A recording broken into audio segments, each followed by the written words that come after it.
so welcome back to Painting by Moonlight.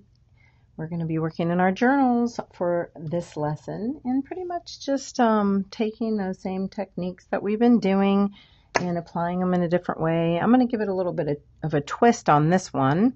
I'm going to take you through the process. I'm starting here with just a Strathmore visual journal, and I'm using the one with the mixed media paper. And I did gesso my pages, okay? So I do want to talk to you a little bit about the gesso. On this page I actually used white gesso, and on this page I just used clear gesso. It doesn't really matter for this, to be honest. I just wanted to see if there was, going to be a big difference. Honestly, the clear gesso has a little bit more of a grit, okay? So if you want to make it a little more gritty, you can use the clear gesso. I think that sometimes clear gesso is if you have a colored page that you don't want to change the color of the page. So for this, white gesso is great, and I actually do like the texture that it makes the paper. One thing is that if you don't get a very good coverage, keep in mind that your paper will absorb in the areas that did not get gessoed more quickly than the areas with the gesso. So just keep that in mind. If you want to make sure that you get it really even, then you're going to want a nice coating of gesso, and you might even want to let it dry and then do another light second coat if that's important to you. If of course, for me, I just did a pretty, moderately generous layer and I let it dry. Okay, so I used sort of a wide brush to apply it, put it on quickly, and then let it dry. And then of course we're going to go in with our Moonlight duos and just begin to layer like we always do, just to stain the surface and get a nice base.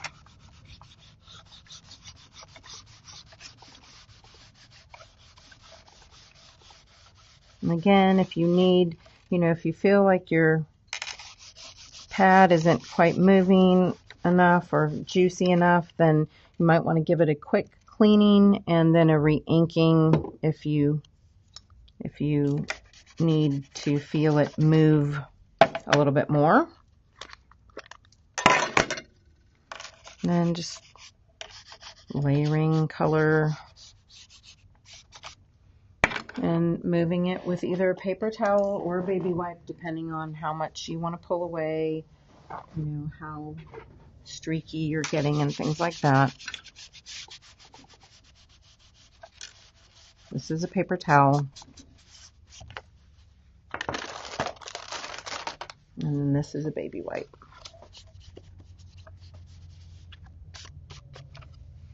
Again, on paper, even though it is gessoed, I still don't want to work, as wet as I can on, say, clayboard or something like that, or a stretched canvas.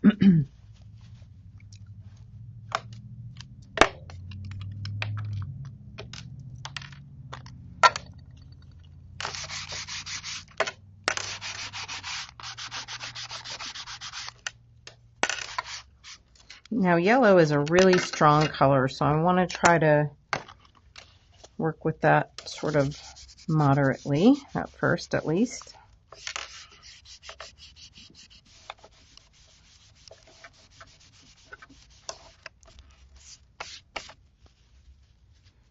And I don't know if you can see this very well, but where those edges kind of grabbed a little bit more and it looks kind of textural, and that is because those edges didn't have any gesso on them.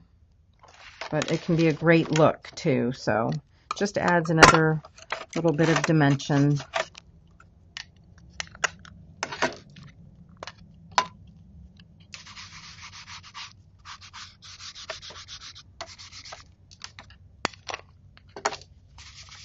And just putting color down and then moving it and blending it.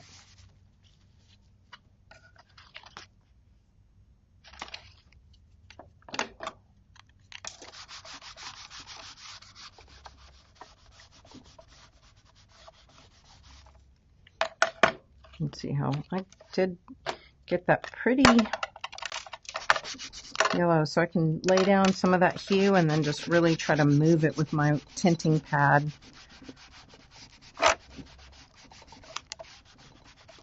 Okay, just a great way to lay down quick color. And now we're going to go in just with the corresponding colors and stamp up our image.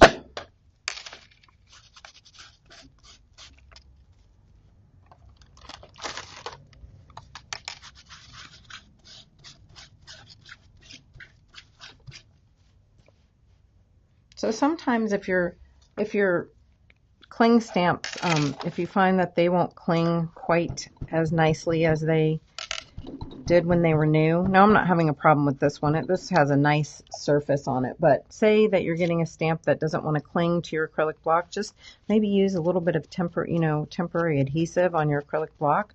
But also the other thing you can do is just clean the back of your stamp really well with a baby wipe, and sometimes it'll reactivate the clinginess.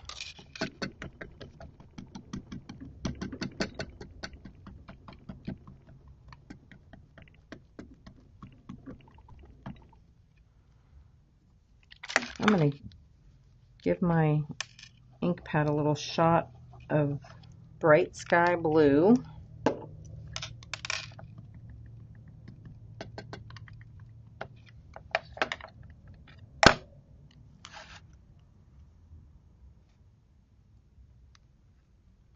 Again, we're just using the same imagery just so you can see the different ways that you can do the same applications, but of course you can use any imagery that calls to you.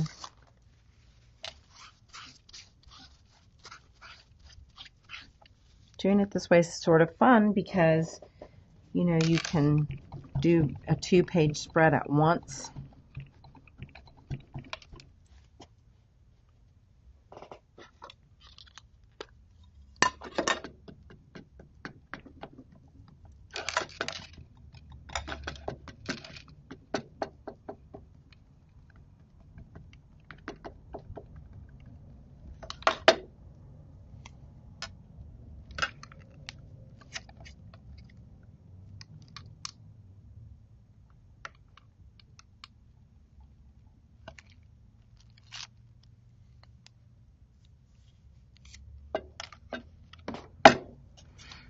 I wanted you to see I did smear just a tiny bit there, but you know what? That does not matter one bit, as you know, because we'll end up just smushing some of that anyway, or you can easily wipe it away or just make it like part of the composition. And do the same thing on this one. Just work that ink just a little bit while it's still wet and sort of blend it into the background.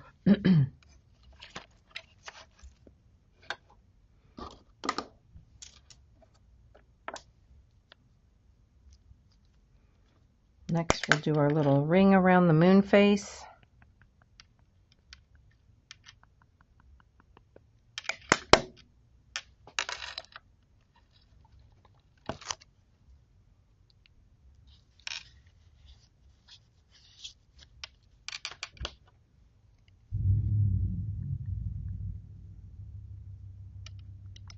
So for those of you who maybe don't necessarily journal and maybe you don't work in a journal, that's okay.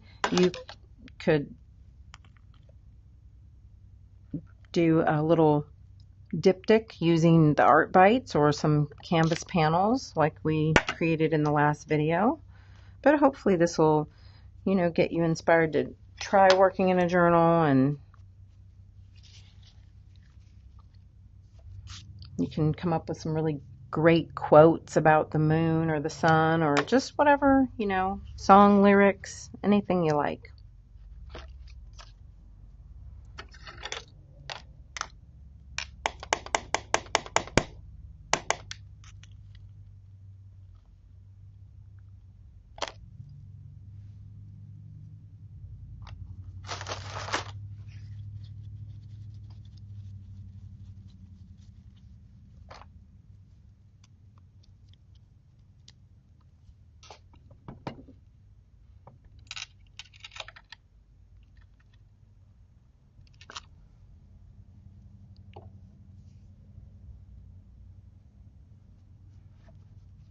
Again, I'm just looking back to kind of show you the different steps and also to sort of just recreate this myself. And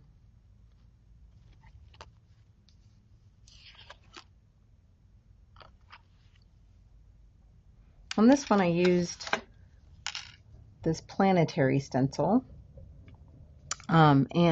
This one is one of mine from, the Moon and the Maker, available on rubbermoon.com, of course.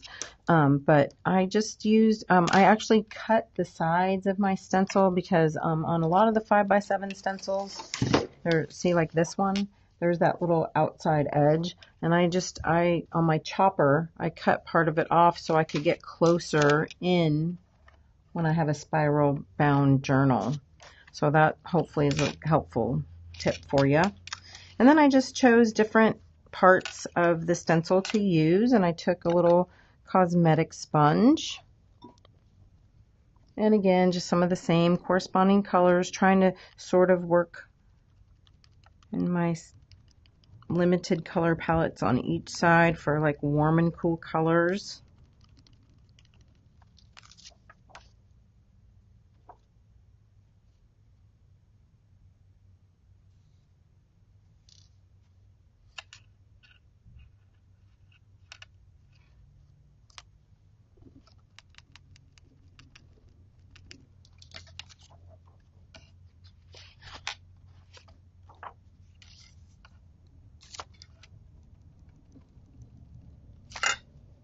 Okay, and then same sort of thing over here, only on this one I did switch it up just a little bit, and I used a little bit of Milky Way magenta, or maybe, I'm not sure, I might have used a little bit of my Moonlight Glow Pink Crush. I used something that sort of turned this a little bit purpley, but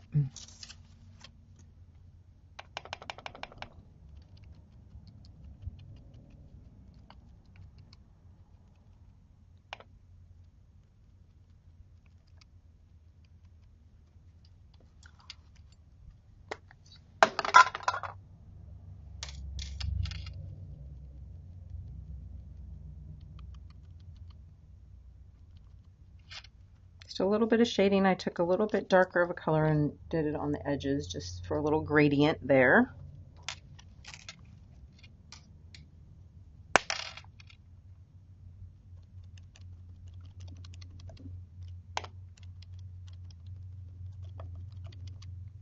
And let's see, let me try to see if I can sort of recreate that color because I really like it.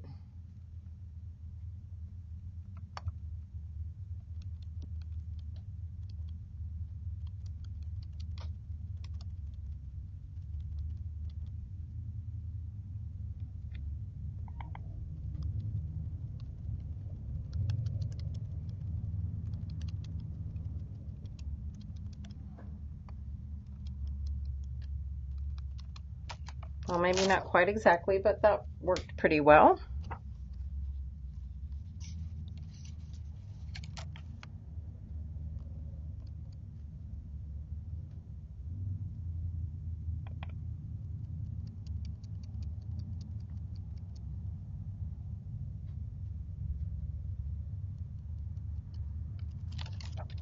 Okay, so we're getting close, getting jiggy, getting makey. Let's see, some birds.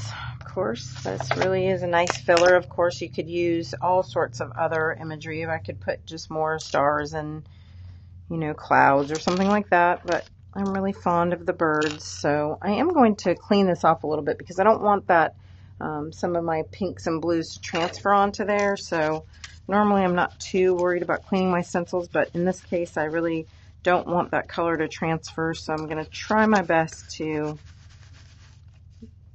get some of that off.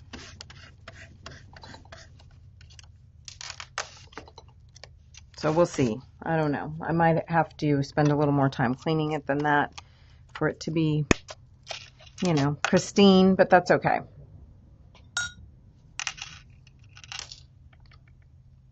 Let's see. I think I'm going to use yellow and just darken that up a bit.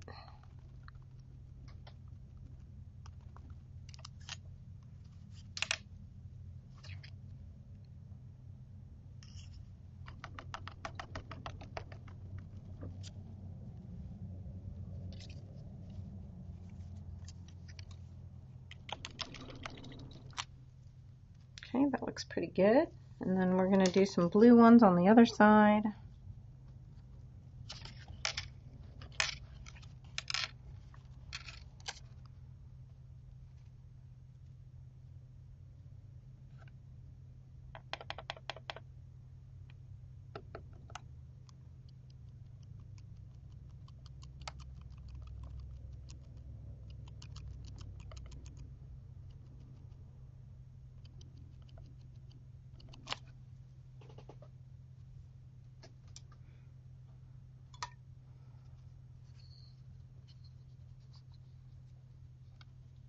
And again with my trusty little burst stamp.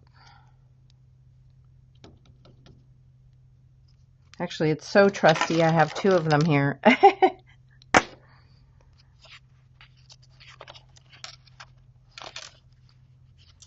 On this one, I actually sort of went over some of my other little elements here.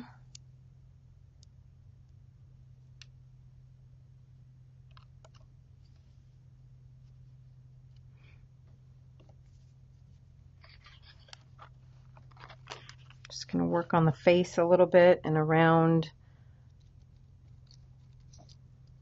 the sun rays, again with my ink picks and my juicy color.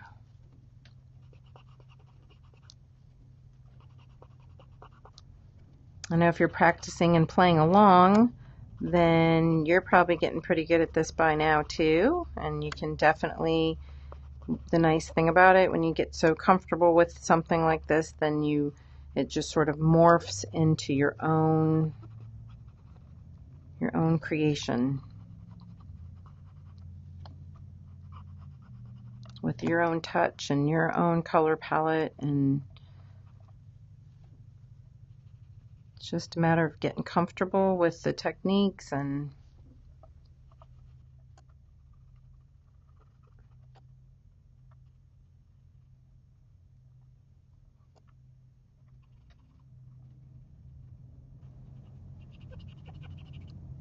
don't you just, oh, I hope that you love these ink picks as much as I do. They're just super fun.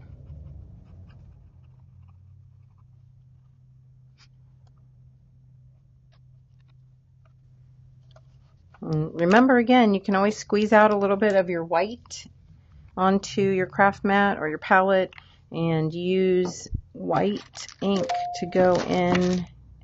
You want a nice clean pick, of course, and then you can go in and do some highlights.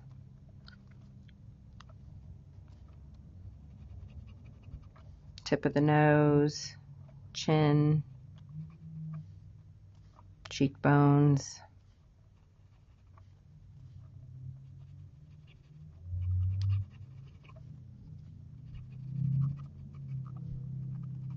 That just brightens it up a bit.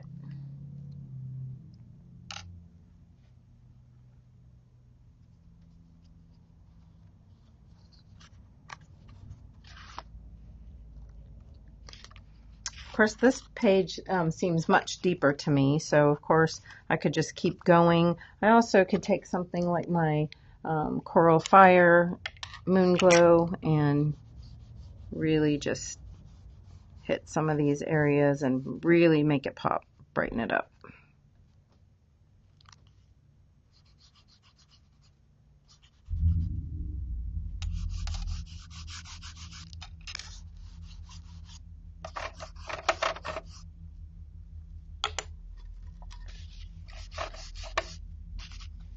Okay, and just mimic yourself over here, same sort of thing. I love the way that sort of worked out so well that I'm going to take my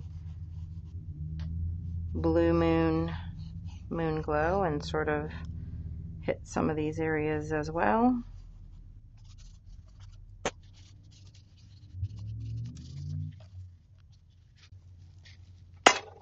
again back in with my burst stamp to maybe give this some sparkle.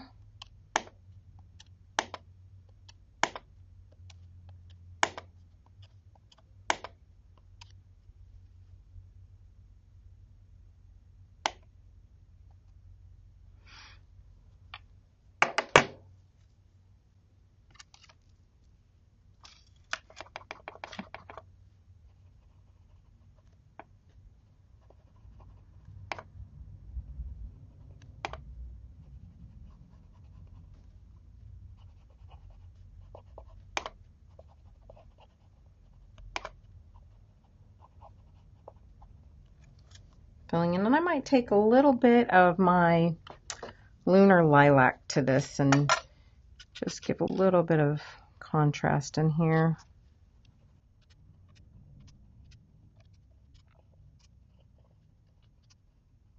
Surprising how workable it really is on this paper, but again, I think gessoing it is pretty important for that process, so I'm gonna really recommend it, and definitely again experiment on some different types of paper. I highly encourage experimentation, definitely.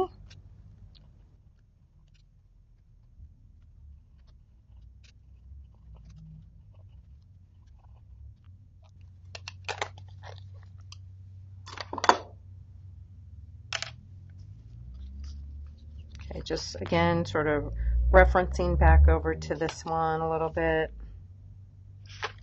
So I did on this page, for some reason, I only did it on this page. I did a little bit, again, of my old time limited edition Happy Thoughts text stamp. I think I did it really pale and sort of very haphazard.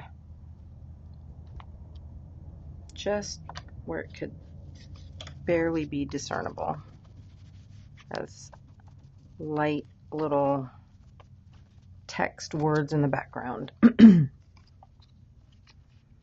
Then finally, and again, well, I think two things. I did go in here and do a little bit of my stippling around the edges, although, well, I was going to say on this one I didn't rub the moon glows around quite as much, but I don't know. Of course, maybe I didn't work quite as heavy-handed, but I think they're pretty dang close.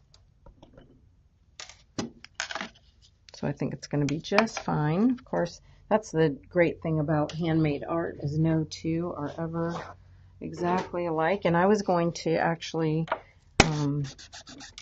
go a little step further on one of these because I thought it would be fun to pull a different element into it after. So I'll get there in a second. Getting ahead of myself right now.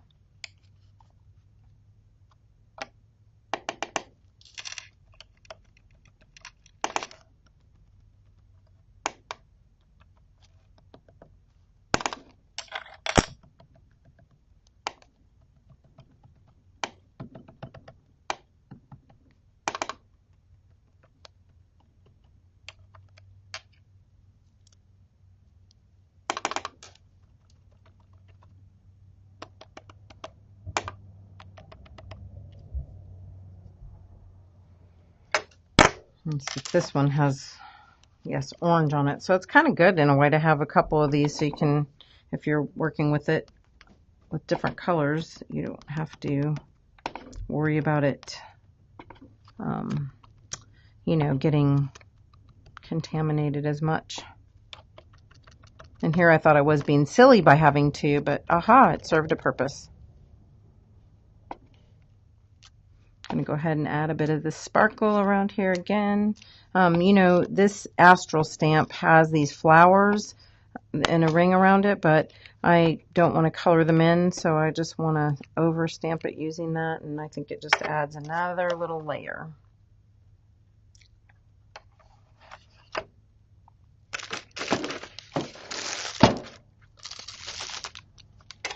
Oops, I set my stamp right in my ink. Huh.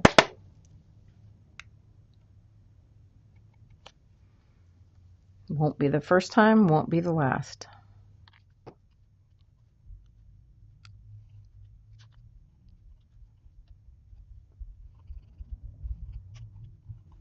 Ah, looking good. So, okay, then I just took my alphabet, and this is, I am so sorry, I will provide the link, but I don't recall the name of it. It's from the Ma Vinci collection on RubberMoon. I'm not sure the name of it, though, so I will provide the link, like I said. Anyway, I just spelled out the words daydream, or sunshine, daydream, and stamped it on there.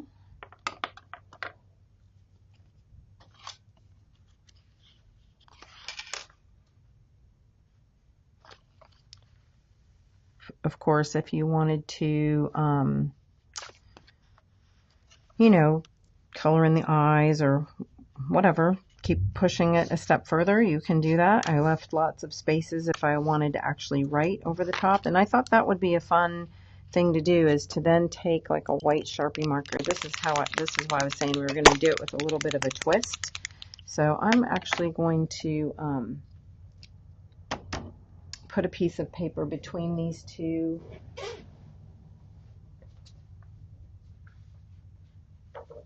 because they're still a little bit wet, but I'm going to go ahead and work on these now because this is up to the point where I left off. So let's take our white marker.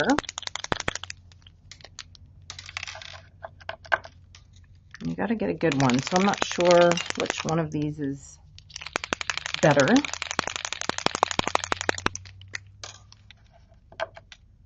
This one looks pretty good. Just have to shake it for a time that seems like an eternity.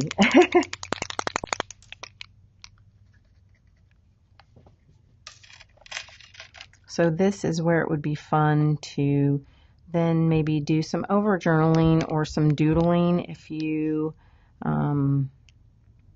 wanted to give the eyes more detail, or if you wanted to go in and doodle over the flowers.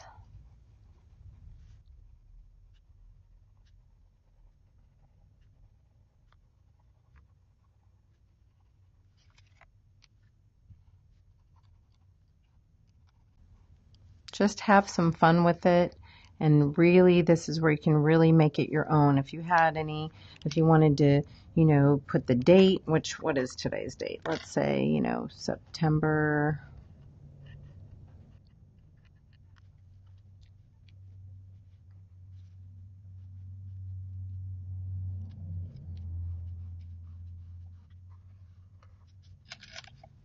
I mean, maybe even go ahead and start, you know, really zenning in there.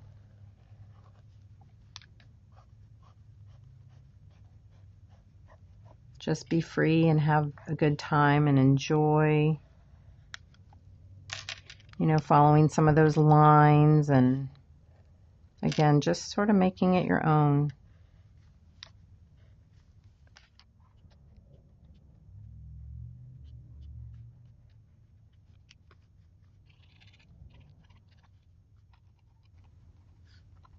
So you get the idea, right? It's just fun to go in and over paint and doodle and make another layer.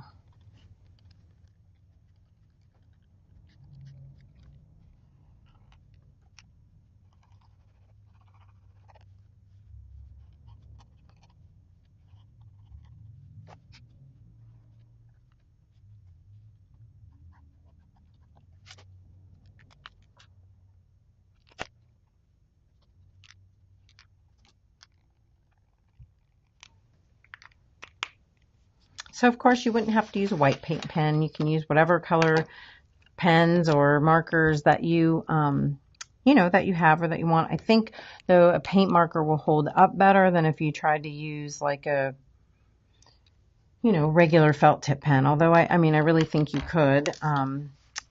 You know, so just play, have fun, and be inspired and experiment. I hope that you love painting by moonlight in your journal. And that pretty much wraps up the class except for our bonus video, so I'll see you for that.